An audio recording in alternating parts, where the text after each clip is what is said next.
tayo. Pero pagka fake news na pinapakalat, nabubwisit ho tayo mga kababayan. Ano ba to? Reverend Father Darwin Anyubar Gitcano. Sir, Father, ha? Pari pa naman ho kayo. Huwag ho kayo magpakalat ng peking balita. Ang tagal na ho ng balita na yan. Ayan, mismong Rappler pa ho ang naglabas, nag-fact-check ng ano na yan, ng pinapakalat nyo na yan. 2025 na ho tayo. Kailan ho ba na-publish yung balita na yan? Ayan, Reverend Father Garwin Anyubar Gitcano, ha? July 14, 2020. False Marcoreta, watch crucifix removed from hospital. Peki ho yun. Palakpakan ho tayo. Paminsan-minsan, tumatama din ho pala itong Rappler na to, ha? Sa katagal-tagal ng pahayagan na to, tumama din ho pala kahit isang beses, no? Ayan o mga kababayan, noon pa hong 2020, yung pinapakalat nyo na yan na gustong tanggalin itong si Kong Dante, yung mga cross sa mga hospital, peking balita ho yan. Hindi nyo pa ho ba buburahin yan? 21 hours ago, ha?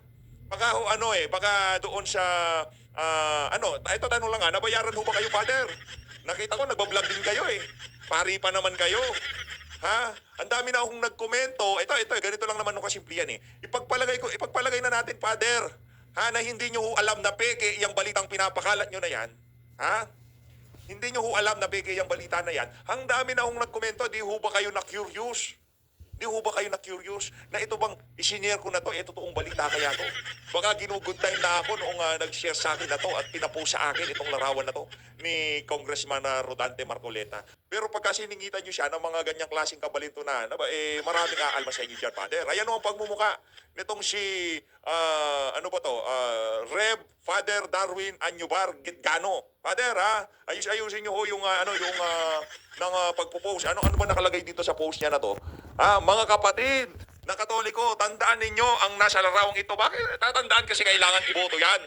Kasi sa lahat ng kandidato, isa ho itong si Congressman Rodante Marcoleta sa merong napakagandang plataforma. Yan si Atty. Vic, yan si Pastor Kibuloy. Sila ho talaga yung, kumbaga, pagka nagkalatagan ng plataforma, tataob ho yung mga kalaban nila na yan dyan sa senatorial election. Ayan na nga ho, mag-research ho kayo. Pari kayo, dami nyo kaibigan. Pwede nyo naman hong i-search yan. Lalabas ho, pinakauna yung Rappler na yan.